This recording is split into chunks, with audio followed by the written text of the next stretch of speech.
Chief justice of India DY Chandrachud बहुत जल्द सेवानिवृत्त होने जा रहे हैं। CJI DY Chandrachud supreme court में देश के 50वें चीफ जस्टिस थे, जिनका कार्यकाल कई बड़ी वजहों से हमेशा हमेशा याद किया जाता रहेगा। रिटायर होने पर सीजेआई चंद्रचूड़ शायद देश के ऐसे पहले चीफ जस्टिस बन जाएंगे जिन्होंने अपने सेवाकाल के दौरान बहुत प्रसिद्धि भी हासिल की और कई बड़ी वजहों से कभी आम नागरिकों के बीच तो कभी देश के प्रधानमंत्री की जुबानी प्रशंसा के पात्र भी बने। बतौर chief justice of India DY Chandrachud का कार्यकाल भी बहुत लंबा रहा। इन्होंने 9 नवंबर 2022 को भारत के 50वें मुख्य न्यायाधीश के तौर पर पदभार ग्रहण किया था। चर्चाओं के मुताबिक 10 नवंबर 2024 को वे अपने पद से सेवानिवृत्त हो जाएंगे। इस तरह से इस प्रतिष्ठित पद पर इनका कार्यकाल पूरे 2 साल का होगा, जबकि आमतौर पर सीजेआई के पद तक पहुंचने वाले शख्स का कार्यकाल कुछ महीने का ही रहता आया है।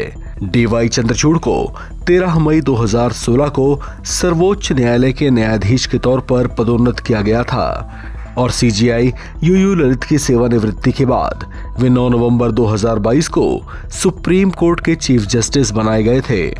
इनके पिता वाईवी चंद्रचूड़ भी देश के चीफ जस्टिस रह चुके हैं। इनके रिटायर होने के बाद देश के 51वें चीफ जस्टिस के तौर पर जस्टिस संजीव खन्ना 11 नवंबर 2024 को इस प्रतिष्ठित पदभार को ग्रहण करेंगे। इस पद पर इनकी कुल सेवा अवधि 6 महीने के आसपास रहेगी, जिसके बाद ये 13 मई 2025 को रिटायर हो जाएंगे। देश के होने वाले नए चीफ जस्टिस संजीव खन्ना का सफर भी बेहद दिलचस्प रहा। उन्हें जनवरी 2019 में दिल्ली हाई कोर्ट से प्रमोट कर सुप्रीम कोर्ट भेजा गया था। तब से अब तक सुप्रीम कोर्ट में बतौर न्यायाधीश ये लगभग 4.5 साल की सेवा पूरी कर चुके हैं।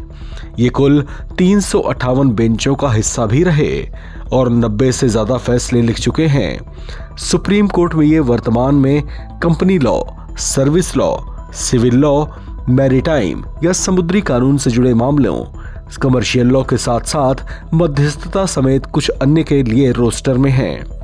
देश के भावी चीफ जस्टिस संजीव खन्ना साल 2023 में तब चर्चाओं में आए थे जब उन्होंने बहुचर्चित शिल्पा शैलेश मामले में संविधान पीठ का फैसला सुनाया था, जिसमें कहा गया था कि सुप्रीम कोर्ट इरिपेबल या अपूरणीय टूट के आधार पर सीधे तलाक दे सकता है।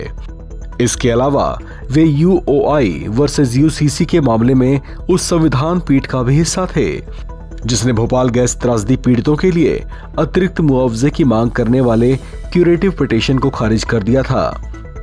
पिछले साल वे उन 3 जजों की बेंच का हिस्सा भी रहे जिन्होंने इस बात पर गौर किया था कि क्या एससी और एसटी के लिए रिजर्वेशन को प्रमोशन तक बढ़ाया जाना चाहिए। इस खबर में फिलहाल इतना ही। बाकी अपडेट्स के लिए आप बने रहें एनबीटी ऑनलाइन के साथ।